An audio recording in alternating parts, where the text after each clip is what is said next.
The 2021 edition of the Religious Freedom Report has been published just a few days ago. What is this publication? The Religious Freedom Report is an enormous project. It takes about 2 years to develop. And what we do is we analyze the status of religious freedom in 196 countries around the world for the main religious traditions. And the idea is simply to consider if the situation of religious freedom in that particular country has gotten better or worse over the 2-year period under review. And why is religious freedom a topic that people should be interested in? Regrettably, we see around the world the status of religious freedom is ever under increasing threat. That is, for example, in Africa, under the sub-Saharan Africa, we see that groups are attacking other groups, not only, but also because of their belief. And so this topic of religious freedom, which is a fundamental human right, is increasingly under pressure. And what are the main findings in the 2021 report? The report of 2021 considers 3 main areas. I mean, there are more, but principally 3 main areas of concern.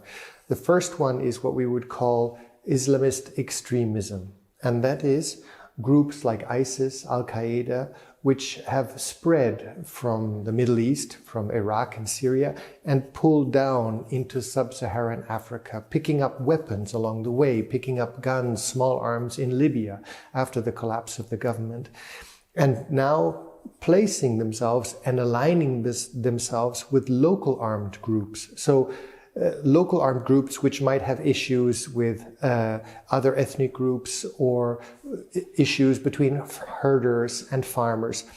These jihadist groups, particularly ISIS and Al-Qaeda, they come in and they align themselves with these local issues, but little by little they also radicalize these armed groups on the ground so that they start picking up this jihadist mentality. And so what was an issue between an ethnic group or between herding and farming tensions, which are natural throughout this whole area, they suddenly take on a religious tone. And suddenly the attacks are not indiscriminate for unknown reasons, but targeted for specific jihadistic intent. That would be the first issue. The second issue that we see is what we call ethno-religious nationalism. What is this? Ethno-religious nationalism is basically when you have a majoritarian religion. Let's take India, for example. India is majority Hindu, and there's always been tension between the Hindu and the Muslim, the Hindu and the Christian, existing within India. But what has happened recently is Hindu majority political party, the BJP, has taken this historic tension and instrumentalized it, used it for their own political interest. Why? Because President Modi has suffered, his economic program is not doing as well as he would have liked, so he turns and uses this nationalistic tool. And this nationalistic tool then, of course, further oppresses the Christians, the Muslims, particularly what we call the cow belt, because in India, the cow is sacred to the Hindu faith. Mm-hmm. But Christians both eat meat and Muslims eat meat and also slaughter cattle in order to eat meat. And so there's tensions around, for example, what they call the cow belt region in the center of India. So for these reasons, what is essentially a tension has become now politicized, instrumentalized, and used as a weapon against religious minorities. The third issue that we can talk about is really what we call authoritarian governments. And here there are really 2 classic examples. One is North Korea and the other one is China. In North Korea, we can really talk about it in terms of an exterminationist policy. That is, anybody who doesn't agree with the personality cult of Kim Jong-un is basically is put aside, particularly Christians, because as the Christian faith has an authority outside of the country, Rome, etc., the Universal Church. All of these faith groups are considered to be a threat to this particular authoritarian regime in North Korea. The second country of real concern where we see a similar problem is China. China is a country of a huge population and regrettably ever increasing violations of religious freedom, particularly against the 30 million Muslims that are living there, and the upwards of, let's say, the figures are, let's say, up to 100 million Christians of different denominations. But really, the most egregious example is what we call against the Uyghur Muslims, which is occurring in the Jiangxi province, which is the northwestern province of China. And these Muslims have been particularly targeted and are under severe oppression by the Chinese government. We see that, again, the challenge is to the Communist Party. Wherever there's a threat to the Communist Party, everything should be only the Communist Party. And the danger that we see happening in China is the use of technology as a tool of repression, what we could call techno-tyranny, if you will. And what does that mean? We have artificially enhanced surveillance cameras. So China has basically placed about over 600 million cameras throughout the country in public and also in private spaces. Private spaces, for example, being inside temples, Buddhist temples, or churches, or etc., or mosques, but also in private spaces.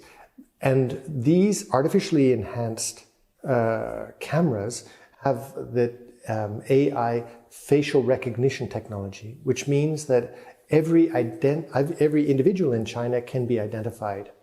Secondly, this is complemented by, in Beijing, when you walk down the street, they have sensors at the main intersections. And these sensors read the mobile phones of the individuals that are in, of the pockets of those individuals. Mm-hmm. And then the last element is voice recording, where they use voice recording in order to ascertain if an individual is speaking against the government. Finally, this is all complemented by what they call the social credit system. Okay, so and the social credit system is basically an idea that if you are living as a good citizen and you're doing good things in favor of the Communist Party, you gain points. If, however, you are someone who frequents a church or a temple too much, or you are considered someone who is a potential threat to the government, or even simple things like if you jaywalk across the street, not properly following the rules, you get negative points. Okay, so we have these essentially these let's call them the big three ones. You have the cameras, you have the surveillance on the mobile phones, and then you have the social credit system, and these combined are used on what they call a joint information platform, whereby this big data is collated and basically can identify an individual within a short space of time and all the parameters of that individual. There was an experiment that was done by the BBC about 2 years ago, where they had a journalist walking around in Beijing, and they tested the system using facial recognition camera and as well as the mobile phone. They found him in 7 minutes in Beijing, a city of hundreds of millions of people, and the BBC journalists were shocked by the rapidity with which the Chinese authorities were able to find that particular journalist.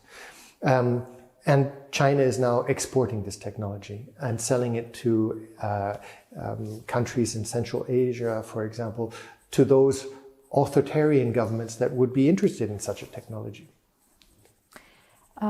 You're explaining the situation in a country like China, but Western media is really kind of aware of the situation that citizens have in this country. But is there any other country in which religious freedom is constantly violated, but is completely forgotten by international media? What is happening in that country? I think the example that best comes to mind is that of the Maldives Islands. The Maldives is a tourist destination. You know, you see the Maldives Islands and the beautiful blue water and sandy beach and everything that you think, wow, I want to go there for my holidays, no?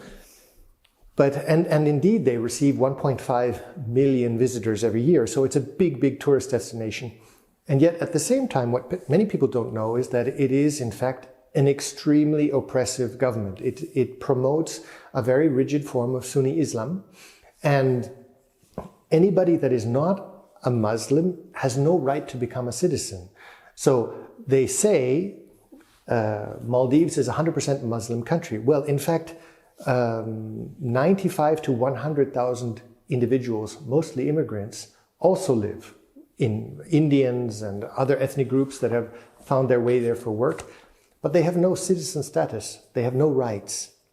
For example, when a tourist comes to the Maldives Islands, they have to fill out immigration forms. And in the immigration form, they have to acknowledge that they don't bring pornographic materials and they don't bring, etc., etc.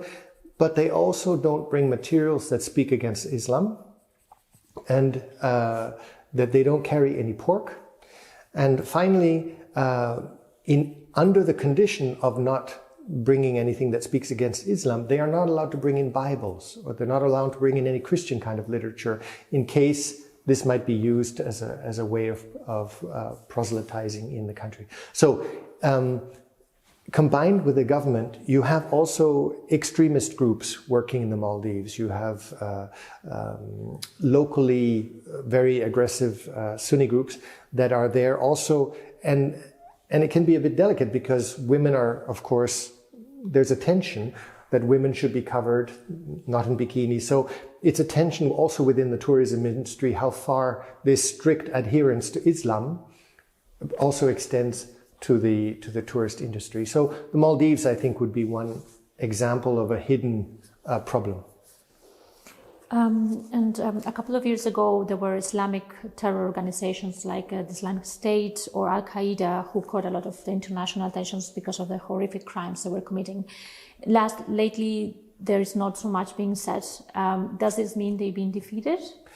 No, ISIS and Al-Qaeda are still very much present in our world, regrettably. In a certain sense, we spoke a lot about ISIS and Al-Qaeda, particularly in the question of Syria and Iraq. And indeed, militarily, particularly ISIS, Islamic State, was defeated in Iraq and, let's say, is in the process of being militarily defeated.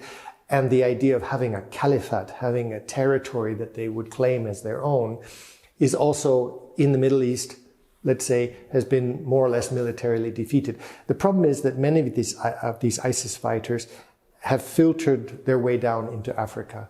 And we see a real problem of Islamist extremism and these international groups coming in. And basically, these international groups like Al-Qaeda and ISIS, they don't create new problems.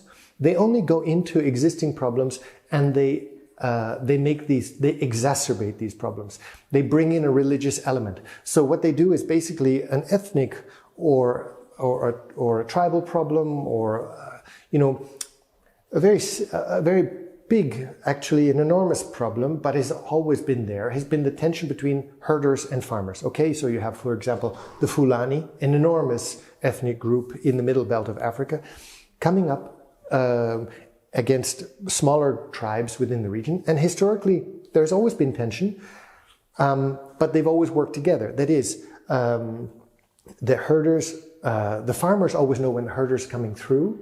And so the herders come and bring their cattle, and then the cattle graze, and they turn up the soil, and they also fertilize, obviously. And then they move on. And then the farmer knows, okay, I plant, the rains will come, and I'll have my crop. So it's been a very complementary relationship. A problem that's occurred has been climate change. And as a consequence, the farmers don't know when the rains are going to come. And they used to be able to predict within weeks when the rains will come. Now they can't predict within months when the rains are coming, which means that this problem has become exacerbated because the herders are coming through and the farmers either have planted or are not ready, and the problem ensues. Now what happens is ISIS and Al-Qaeda comes into an existing problem like this, and they attribute religion. And they play to the deepest concerns of the human person, which is faith. And then finally, faith and the markers of faith, Christian or Islam, also become reasons for attack. And so this is where we see these international, or what we call these transnational groups coming into Africa and now replicating what they wanted to do in Syria and Iraq, and that is to create caliphates. So basically what they're doing is creating space. For example, now in Burkina Faso, humanitarian aid is not able to access 60% of Burkina Faso because of the violence and the instability. And this is a huge, huge problem. Why? Because when the people are chased away from their farms, they're not allowed, they can't harvest, which means that what the next step is going to be is famine in many of these countries because the farmers can't farm. And so you have refugees in huge displacement camps. We're talking about 500,000, 700,000 per country. Chad, whether it's Cameroon, whether it's Central African Republic, all of these countries in this sub-Saharan Africa. And these areas are now, the next issue is a huge humanitarian crisis, which is coming, we haven't recognized it yet, which is going to provoke more migration. So one is building on the other. And at the same time, these groups are saying, now we're here, now we have territory, we are going to establish a caliphate. And this is where we see a transcontinental caliphate extending from Mali to Mozambique, to the Comoros Islands, to the Philippines, like a semicircle all around the globe. We've been talking about the state of religious freedom in Africa, in the Middle East, because our warring spots. Yeah. But what is the state of religious freedom in the Western countries? I think Pope Francis addressed this question, what is the state of religious freedom in the West, best when he said, we are starting to experience what he called polite persecution. What did he mean by polite persecution? It means that we in the West are and will increasingly be unable to live our freedom of conscience and our freedom of religion, and that these will be, our freedom of conscience and freedom of religion will be reduced to the mosque. It'll be reduced to the church. It'll be reduced to the synagogue. That worship is acceptable, but in the concept of private worship. And we see this occurring already today, particularly with healthcare workers, doctors, nurses, those in the healthcare industry who are, by government, for example, decision or government decree, being obliged to participate in, for example, abortions, or what will come now is euthanasia. And the challenge for these healthcare workers is that they don't have the ability to say, I don't agree with this. According to my conscience, I cannot perform this act. And yet they are being either called to or called to find a replacement who will do this in their stead. And this whole issue of freedom of conscience for healthcare workers is a huge issue and will increasingly become an important issue as we go forward. And what is the next step for the Religious Freedom Report after its launch? Are you going to deliver the report to political or religious institutions? The idea is to now raise awareness. Academia, journalists, media, political leaders, through the research that we have found, through the 196 countries that we've been able to analyze and assess, is the situation getting better and worse for religious freedom? And clearly we see it getting much worse in many of the countries. In 95% of the worst offending countries, the situation has gotten worse. So we are in a situation where we see this trend. And now our responsibility is to speak out and say, look, we have our analysis. This is it, black and white. according to the law, according to the incidents that have happened in this country, according to our prospects. We see this trend, this development occurring, and we need to draw your attention to it. So you, the journalist, this academic, or the politician, can reflect on this information and say, what can I do about this? And this is something that indeed we do see happening. That is, Aid to the Church in Need is one of 4 institutes around the world doing a global report. There are many institutes doing, for example, Open Doors. Perfect. They do only 50 countries and only Christians. We are doing, along with the US State Department, the United States Commission for Religious Freedom, and the Pew Foundation, we are the 4th one. And we are the only European-based and Catholic institution doing a publication on religious freedom. So it is an important tool in order to raise awareness and to get the message out that in many areas of the world, if the international community doesn't pay attention to what's going on in China, if the international community doesn't pay attention to what's going on in Africa, the world, the international community, is going to confront a real problem. We still have perhaps a little bit of time, but the world has to act. Thank you. Thank you. Great.